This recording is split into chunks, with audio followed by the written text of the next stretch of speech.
Folks, the people of this nation have spoken. They've delivered us a clear victory, a convincing victory, a victory for we the people.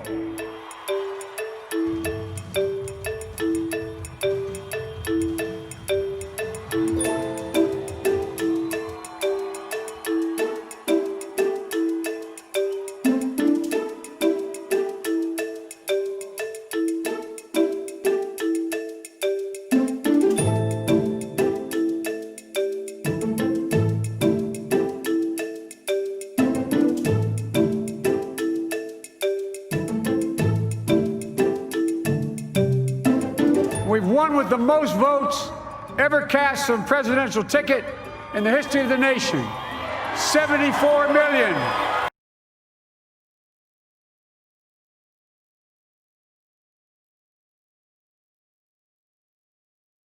Have your credentials out. Have your credentials out so we can verify. Of the many twists and turns of the Trump presidency, another, just as the American TV networks were preparing to declare Joe Biden the winner. The team representing the loser were in an industrial estate in the Philadelphia suburbs. 1, 2, 3, test. A news conference had been called. 1, 2, 3. Why here? We don't know, but with the podium in place, out walked the president's lawyer, Rudy Giuliani. Wow, what a beautiful day. Thank you. With him, witnesses, he said, to mass electoral fraud. That they were uniformly deprived of their right to inspect any single part of the mail-in ballot. It's 3 days since he first alleged fraud. Since then, he says he's found 50 witnesses, but only a handful were available to speak.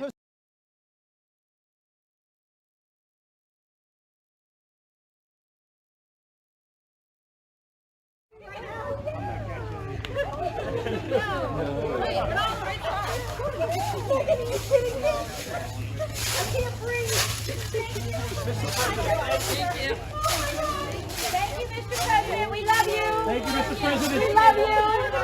Have a great life, right? Yeah. Young and beautiful youth. We'd like to have you. Yeah. Thanks for everything you do. Thank you very much. Are you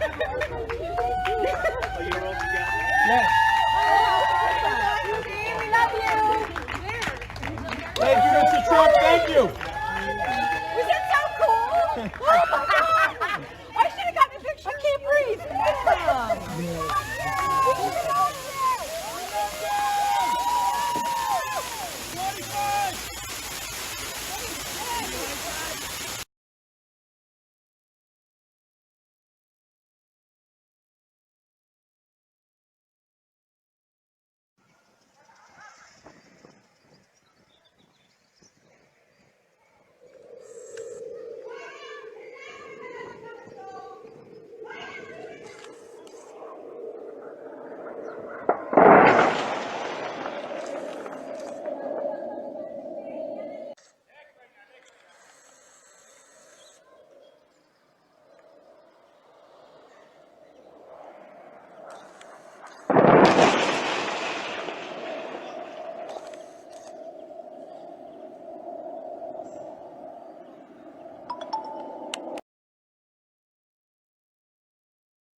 An indigenous ritual to inaugurate Bolivia's new president, Luis Arce.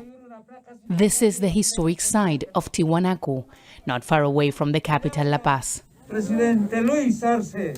Shamans from the Aymara indigenous group offer the traditional baton as a sign of goodwill.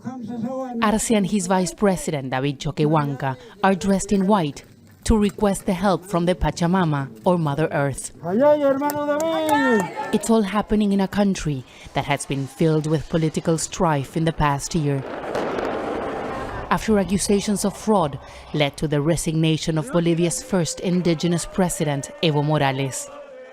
Outgoing interim president Janine Áñez, who took office after Morales' resignation, said she was leaving the country in order.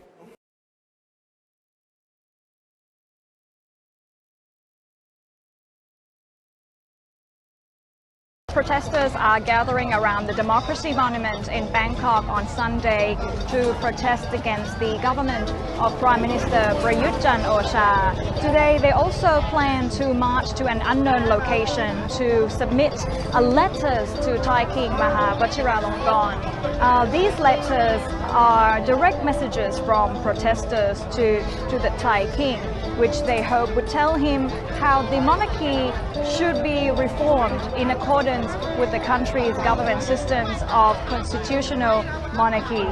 Today, apart from the usual protective gear brought by protesters such as helmets and rain jackets, which are in preparation for possible dispersal operations, they also brought these letters, and this activity is quite unprecedented in Thailand.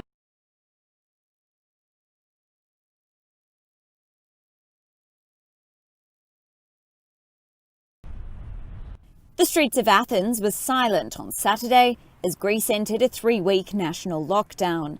Only supermarkets, pharmacies, primary schools, industries and delivery food services remain open across the country. Greeks need a permit to venture outdoors and must text their requests. Movement is only allowed for work, doctors' visits and exercise. Only hair salons were bustling with life after hairdressers were given an extension until Monday to allow residents to get their locks in order.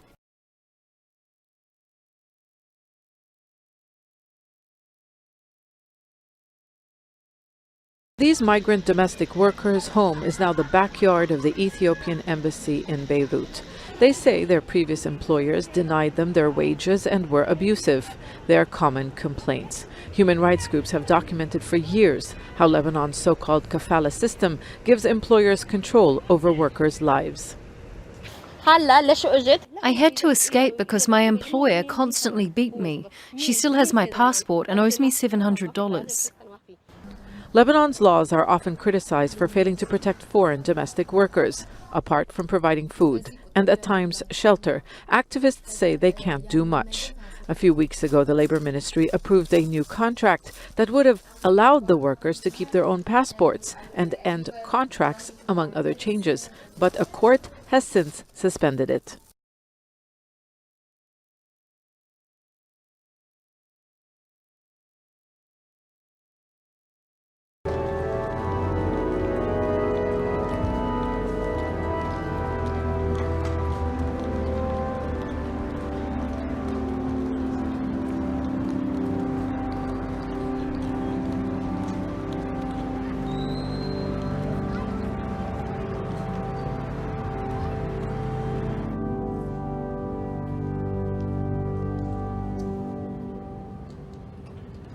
Your Majesty, on Armistice Day, we will mark 100 years since the burial of the unknown warrior.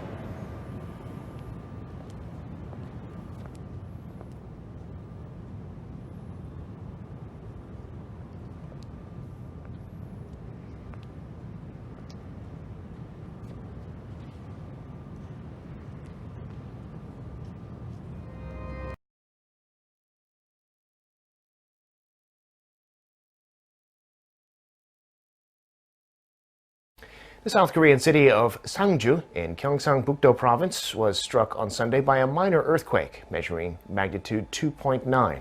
South Korea's weather agency said it occurred around 5 kilometers east of the city at around 3:26 p.m. This is the 4th strongest earthquake that the country's experienced this year. It was strong enough to be felt indoors and to rattle windows, but no damage was reported.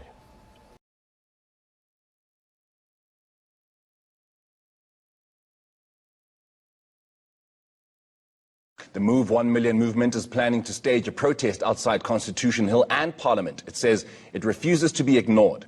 This after it earlier submitted a memorandum to government officials. It's calling for an end to corruption and for government to hold implicated individuals accountable. Well, we've received a response from the National Prosecuting Authority, which we appreciate. You know, they have come back to us and said they're doing the job. I don't know what else they would have said to us, but certainly we've had no response from the presidency. We've had no response from the National Police Commissioner. The Provincial Police Commissioner wrote us a letter to say that they will respond, even though they were given 10 days to respond. So we haven't had any form of response there really, other than acknowledgement of receipt. And then from our constitutional courts, we haven't had a response from them either. So it doesn't look like we're being taken seriously. It doesn't look like the Republic of South Africa has been taken seriously at all.